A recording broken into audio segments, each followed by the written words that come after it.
I had been on the road for almost 2 days already, and I hadn't even reached the starting point of my journey to the Arctic Circle. I was beginning to realise that I may have underestimated just how big of a trip this is going to be.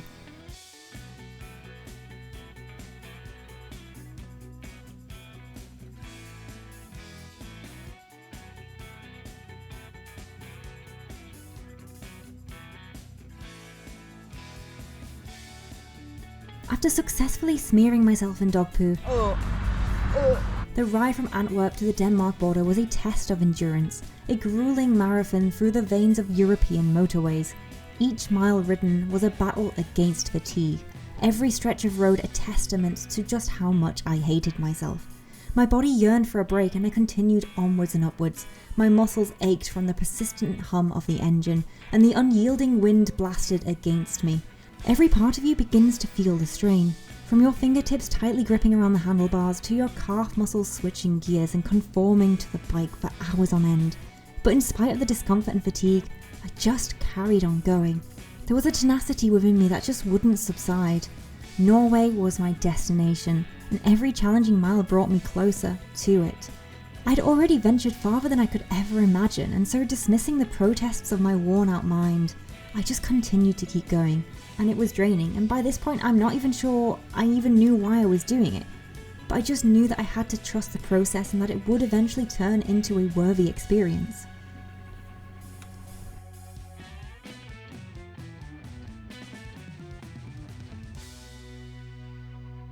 As I continued up north, I noticed that my luggage was swaying dangerously at the back of my bike. It somehow come loose from its secure hold, threatening to spill all over the road. With a sigh of frustration, I pulled over to the hard shoulder. As cars whizzed past me, I wrestled with the straps and buckles, trying to re-secure all of my belongings. The noise of the motorway was a constant drone in my ear, and it was an unwelcome interruption. However, something that's always a welcome interruption is the Northwest Air Ambulance, which helps to save thousands of lives every single year. The reason I'm undertaking this crazy journey is to help raise money to keep the service going, and if you'd like to make a donation, check out the link in the description below. Okay, so long story short, I didn't do a very good job of securing my luggage this morning.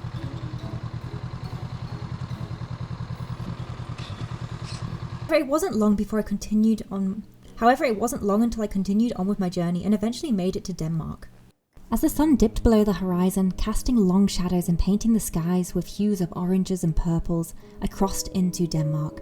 The journey had finally taken its toll, and I was broken. My spirit felt almost as drained as the fuel in my bike. The day's ride had pushed me to my limits, testing my endurance, and rest was the only thing on my agenda. However, this came with its own challenge. Finding an open campsite after 9 PM was an impossible task.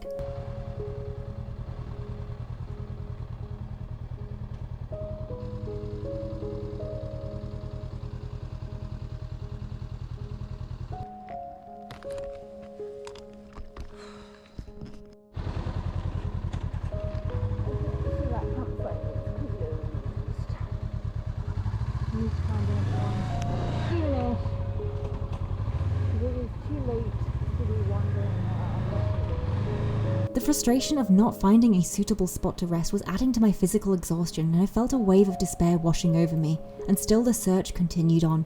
I eventually decided to try one more place, and whilst it wasn't open, there was an additional access pass left at the gate, should a weary traveller such as myself make an appearance. I couldn't help but feel like perhaps there was someone somewhere sending a little bit of luck.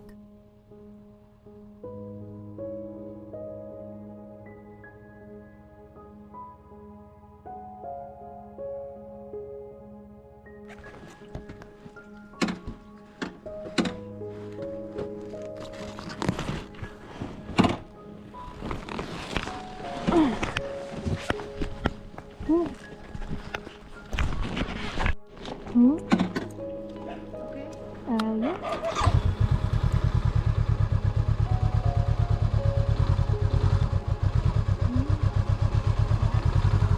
It's hard. Okay. Thank you so much for your help. Thank you. I finally had a place to sleep, and yet somehow it felt like a cruel joke. The campsite was perfect, but I was in agony and I was exhausted. It wasn't that I was feeling sad, it was just that I was simply so tired that all I wanted to do in that moment was lay upon the grass and look up at the stars. and yet here I was, at least another hour from sleep. Tears welled up in my eyes, blurring my vision as I set up my tent. Tears born out of sheer physical torment. There was no triumph at this moment and no sense of accomplishment. There was only pain and the overwhelming desire to succumb to the exhaustion that threatened to consume me.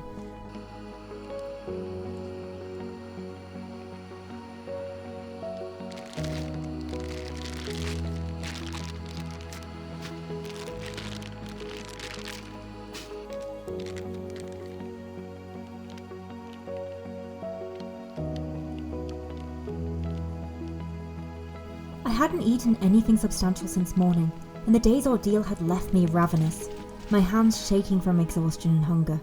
When the kettle finally started to simmer, I inhaled every scrap of food like a wild rabid dog. It wasn't gourmet fare, but in that moment it tasted like the most exquisite meal I'd ever eaten. I was so famished that I didn't even stop to chew my food. When I was finally done, only then did it hit me just how beautiful the sky was, and although the camera doesn't show it well in this moment, dozens of stars danced above me. And it was a reminder that I was on a path far greater than the discomfort I was currently experiencing. In that moment, I needed to do nothing more than gaze upon the beautiful life that I had been born into. Morning.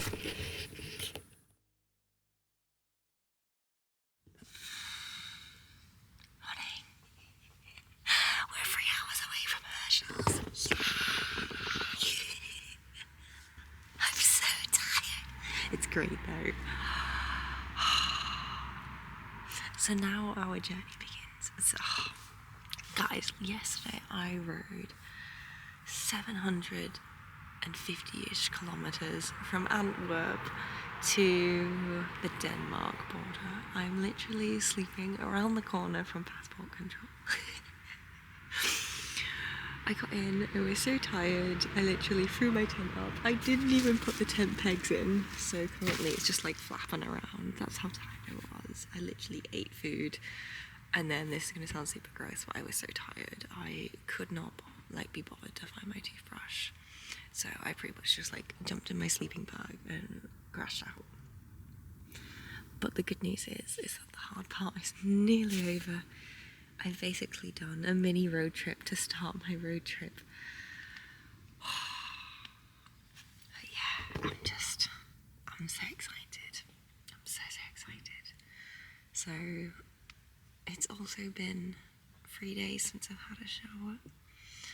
So that is today's job. It's 6:30 at the campsite, so I'm gonna go shower and change my clothes. I reckon I can get another 3-day use out of the next pair of clothes, and then after that point I'm gonna have to wash everything, so should be good. I only brought 2 pairs of clothes with me on this trip, because last time I just kept packing loads of clothes and it just took up too much room, so I was like, screw it, I'm gonna be disgusting this time and I'll just use the same 2 sets of clothes for a week and then wash them.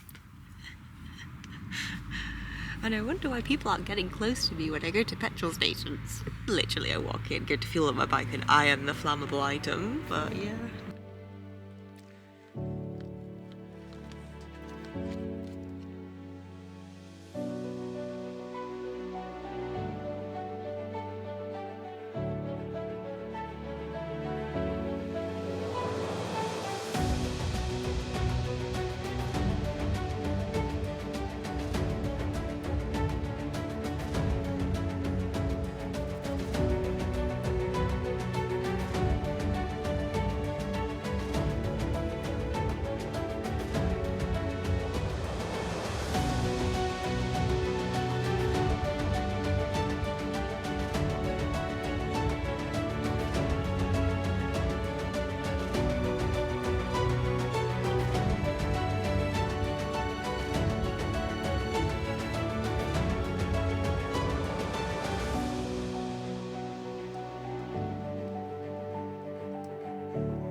Today was the final day of motorway riding, a milestone that couldn't have come any sooner.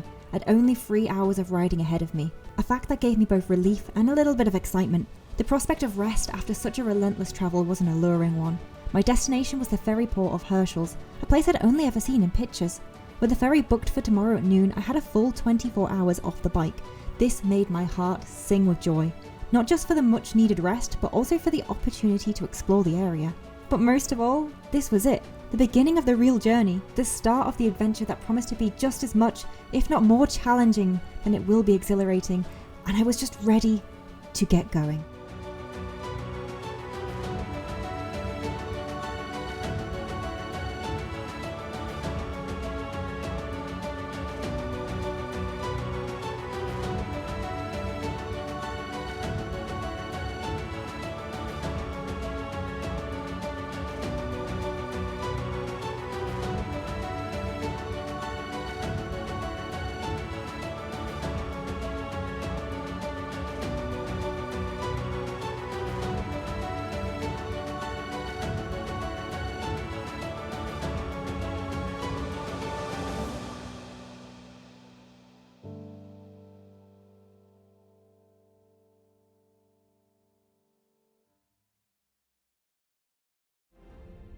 Don't forget why I'm doing this, and that is to raise money for an incredible charity that receives no government funding whatsoever, and that is the Northwest Air Ambulance. Without their services, so many bikers' lives would be lost every year.